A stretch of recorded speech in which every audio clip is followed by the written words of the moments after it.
오늘 묵상할 말씀은 전에 하던 대로 제목으로 다니엘서 6장 1절에서 15절 말씀 보겠습니다. 첫째 단락, 다니엘을 시기하는 자들에 대해서 봅니다. 다리우스는 자기의 뜻대로 나라 안에 지방장관 120명을 세워서 나라를 다스리게 하였다. 또 그들 위해 정승 3사람을 세웠는데 다니엘도 그 가운데 한 사람이었다. 그리고 지방 장관들이 정승들에게 업무를 보고하게 하여 왕에게 피해를 끼치는 일이 없도록 하였다. 그런데 다니엘이 다른 정승들이나 지방 장관들보다 더 우수하였으므로 왕이 그를 나라의 통치자로 임명하고자 하였다. 그러자 다른 정승들과 지방 장관들이 다니엘이 나라 일을 잘못 처리한 것을 찾아내려 하였다. 그러나 그들은 그에게서 아무런 실책이나 허물을 발견하지 못하였다. 다니엘이 임무에 충실하여 아무런 실책이나 허물이 없었기 때문이다. 기원전 539년 메대와 바사 둘은 연합해서 바벨론 제국을 무너뜨립니다. 이때 바사 즉 페르시아의 고레스 왕은 외삼촌이기도 하며 장인이기도 한 다리우스가 바벨론을 다스리게 합니다. 그의 나이가 62세였으며 그는 2년 후에 세상을 떠나고 비로소 고레스가 메대와 바사의 통일왕으로 즉위합니다.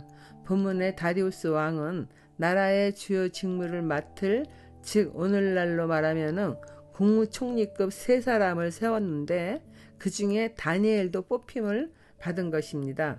이 3사람은 120명의 지방 장관들로부터 업무 보고를 받아서 왕에게 보고하고 나라를 통치하는 직무를 맡은 것입니다. 다리우스 왕이 3사람을 세웠으나 그 중에서도 다니엘이 가장 신실하며 모든 이들 중에 뛰어남으로 다니엘을 나라의 통치자로 임명하고자 했습니다. 그러자 다른 2명의 정승들과 지방 장관들이 다니엘을 시기 질투하여 그를 끌어내리고자 다니엘의 실책이나 허물을 찾아내 고발하고자 했습니다. 그러나 신실한 다니엘에게서는 어떤 실책이나 허물을 찾을 수 없었습니다. 적용 질문입니다. 함께 일하는 동료 중에 나보다 더 많은 인정을 받는 것을 볼 때 이유 없이 시기하거나 질투한 적은 없습니까? 두 번째 단락, 시기하는 자들의 음모입니다. 그래서 그들은 서로 말하였다. 다니엘이라는 자는 그가 믿는 신의 법을 문제 삼지 않고는 고발할 근거를 찾을 수 없다. 그리하여 총리들과 방백들은 왕에게로 나아가서 아뢰었다. 다리우스 임금님, 만수무강하시기를 빕니다. 이 나라 정승들과 대신들과 지방 장관들과 고문관들과 총독들이 모두 의논한 바가 있습니다. 임금님이 법을 한 가지 만드셔서 금령으로 내려주시도록 요청하기로 하였습니다. 그 법은 앞으로 30일 동안에 임금님 말고 다른 신이나 사람에게 무엇을 간구하는 사람은 누구든지 사자굴에 집어넣기로 한다는 것입니다.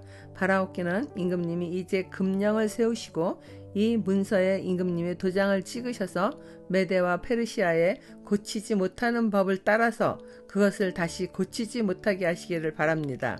그리하여 다리우스 왕은 금령의 문서에 왕의 도장을 찍었다. 다니엘에게 아무런 허물을 찾지 못한 그들은 다니엘의 하나님에 대한 충성스러운 믿음을 이용하기로 모의합니다. 그들은 왕에게로 나아가 마치 왕을 위하는 듯한 구실을 만들어 다니엘을 죽이고자 하는 것입니다. 그들은 왕은 신과 같은 존재이기에 누군가 임금님 말고 다른 신이나 사람에게 무엇을 간구하는 사람은 사자굴에 집어넣어 온 나라의 본때를 보이자는 것입니다. 그것을 법으로 제정하여 앞으로 30일 동안에 시행하는 것이었습니다. 그리고는 그 법을 아무도 고칠 수 없도록 문서에 임금의 도장을 찍어주기를 요청하니 다리우스 왕은 그들의 검은 모의를 모른 채 왕의 도장을 찍습니다. 이들은 다리우스가 다니엘을 아끼는 것을 알고 있기에 왕의 마음이 바뀌더라도 그 법을 바꿀 수 없게 한 것입니다. 적용 질문입니다. 오늘 내가 하나님 나라 백성으로서 세상에서 고발당하지 않고자 멀리 해야 할 허물은 무엇입니까? 마지막 단락, 죽음도 두려워하지 않는 믿음을 봅니다. 다니엘은 왕이 금령 문서에 도장을 찍은 것을 알고도 자기의 집으로 돌아가서 다락방으로 올라갔다. 그 다락방은 예루살렘 쪽으로 창문이 나 있었다. 그는 늘 하듯이 하루에 3번씩 그의 하나님께 무릎을 꿇고 기도하며 감사를 드렸다. 그때에 다니엘을 모함하는 사람들이 들이닥쳐 다니엘이 그의 하나님께 기도하며 간구하는 것을 목격하였다. 그들이 왕에게로 나아가서 다니엘을 고발하려고 왕에게 금령을 상기시켰다.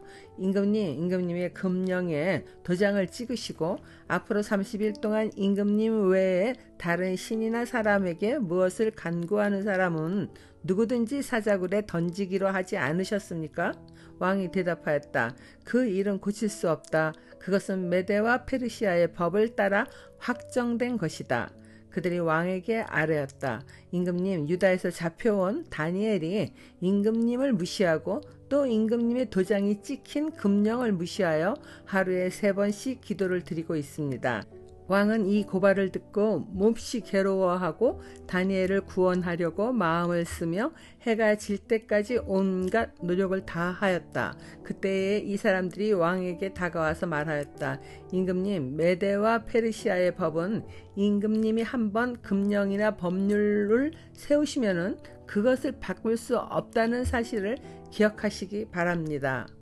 다니엘은 왕이 아닌 다른 사람이나 신에게 기도하며 구하는 자는 사자굴에 집어넣는다는 새로운 법에 다리우스 왕이 도장을 찍은 것을 알고도 집으로 돌아가서 늘 그러했듯이 예루살렘 쪽으로 난 창문 앞에 무릎을 꿇고 하나님께 기도하며 감사를 드렸습니다. 그는 자기의 생명을 구해달라고 기도하는 것도 아니며 하루에 3번씩 늘 하나님께 감사하는 기도를 드립니다. 하나님은 언제나 변함없이 사랑과 은혜로 돌봐주시니 다니엘 역시 일상 속에서 하루에 3번은 꼭 감사로 하나님을 높여드린 것입니다. 다니엘이 하루에 3번 기도한다는 사실을 악한 자들은 다 알고 있었기에 다니엘이 하나님께 기도하는 시간을 기다렸던 것이죠. 그들은 영락없이 기도하는 다니엘을 목격하고 왕에게로 가서 다니엘을 고발합니다. 그들은 왕이 날이란 법을 상기시키면서 다니엘을 당장에라도 사자굴에 집어넣기를 왕의 마음을 종용합니다. 이 고발을 들은 왕은 몹시 괴로워하며 어찌하든지 다니엘을 구원해 보려고 해가 질 때까지 온갖 노력을 다 하였으나 다니엘을 모함하는 자들은 임금이 한번 법률을 세우면 그것을 바꿀 수 없다는 것을 아시지 않냐며 재촉합니다.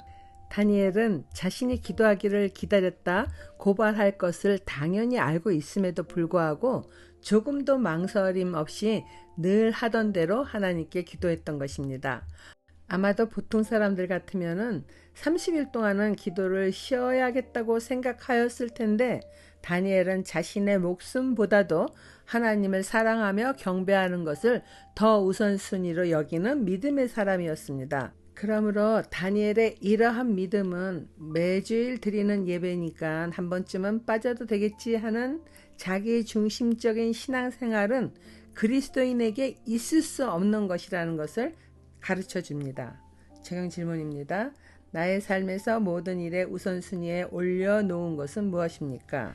하나님과 교제하지 않다가 위기가 올 때만 기도하지는 않습니까? 기도하겠습니다. 거룩하신 하나님 아버지, 다니엘이 자신의 목숨을 지키는 것보다 하나님과 기도로 교통하는 것을 더 우선하였듯이 일상생활에 가장 우선순위로는 하나님에 대한 믿음을 실천하는 삶이라 여기며 살아가기를 다짐합니다. 기쁠 때나 슬플 때나 또는 고난이 닥쳐 어려운 상황일지라도 유동치 않는 신실한 믿음으로 행하는 자가 되기를 예수님 이름으로 기도드립니다. 아멘.